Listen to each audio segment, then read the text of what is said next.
This is the third generation Suzuki SV650 with a 645cc V-twin engine producing 75 brake horsepower, 47 pound-foot of torque and a top speed of around about 130 miles an hour. The third generation is effectively the evolution of everything that made the SV650 great when it was released back in 1999. Now, I've actually had every model from the original 99 carb model to, of course, the third generation, with the exception of the Gladius, and we'll get onto the Gladius in a second. But I can give you a true opinion, and that is that everything on this bike is so much better. Every single generation that came out, when I moved to the pointy, it was a little bit more balanced, a little bit more poised, and then the third generation, which I've been running for around about 4,500 miles now, is very, very good. Now, I say very good, I'm not going to say excellent, because there are a few things that I do want to upgrade, or should I say change on it, which will make a great bike even better. So first of all, as you'll notice, I've done a few modifications on the bike. I'm not going to go around all of these. Those that have been watching my channel will probably know exactly what I've done. But effectively, the cosmetic modifications are over. One of the things that I really didn't notice, to be fair, until I started riding other bikes, were the lack of bite on the brakes. Now, these Tokiko front calipers have pretty much remained the same throughout the generation, so 20 odd years. I do know that the model year 2019, they did change them slightly with triple pistons on each side there. Now, I thought about upgrading it. However, looking at the forums and everything, the real let down really of the braking system is the lack of braided hoses. So that is certainly something that's going to come next.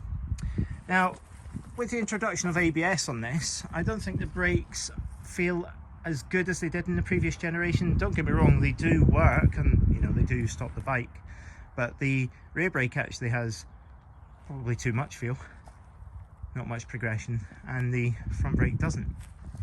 So that's the one thing that I'm probably not too 100% on, but you know what, everything else is pretty much spot on. So for this model year, Suzuki introduced many changes which made the bike a little bit more modern. As you can see there, it's got the digital dashboard. I think that's shared with one of the GSX-X. Again, 4,488 miles.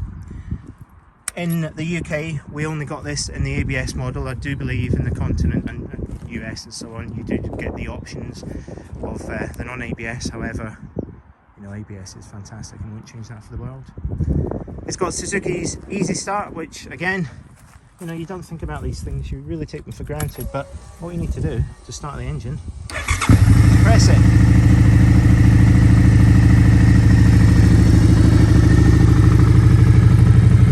Now that MIV carbon exhaust there has really opened up that amazing V-twin sound.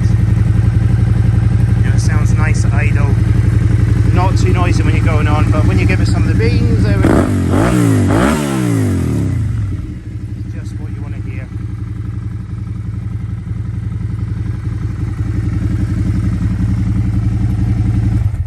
One of the other things that was put in by Suzuki for the third generation was to do with the clutch. Now, effectively, when you're going along at slow speed, if you go into gear, let the clutch out slightly, the revs actually rise. So it's called low speed assist, and it's very, very good.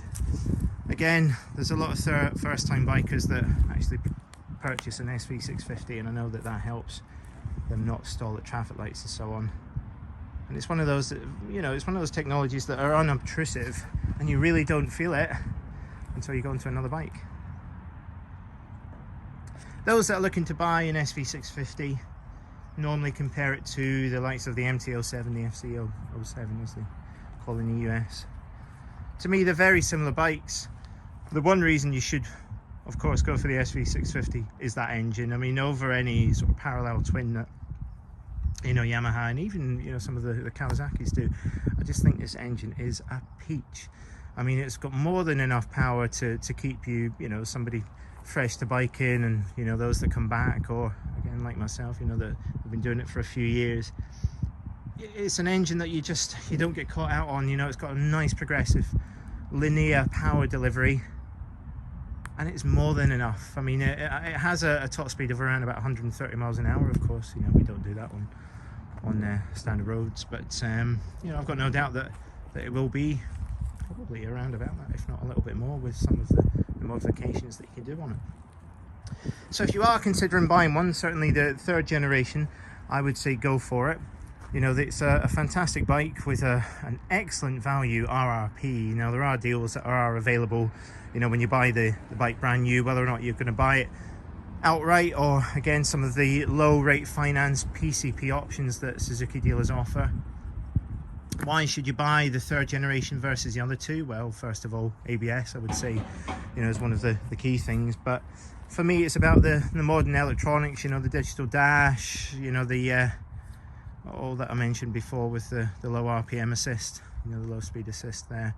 You know, it just makes sense. This is a bike which I can see myself having for a number of years. You know, I've already had it 2.5, and I can't actually see myself getting rid of it. If anything, you know, if I got another bike, I would just keep it. So there we go. That's a quick rundown on the SV650 3rd generation. Reasons to buy it, well, I've mentioned all those, but just look at it. I know this has a few modifications on it, but for me, it's just a classic bike. You know, the big round headlamp, which is actually really good at night. An amazing engine, a wealth of modification options. You know, you want it high, you can have it high. You want it low, you can have it lower. If you want to change it and add little bits of fairing like me, you know, you can do. So if you're considering buying one, go for it. You'll never look back. Just like I didn't.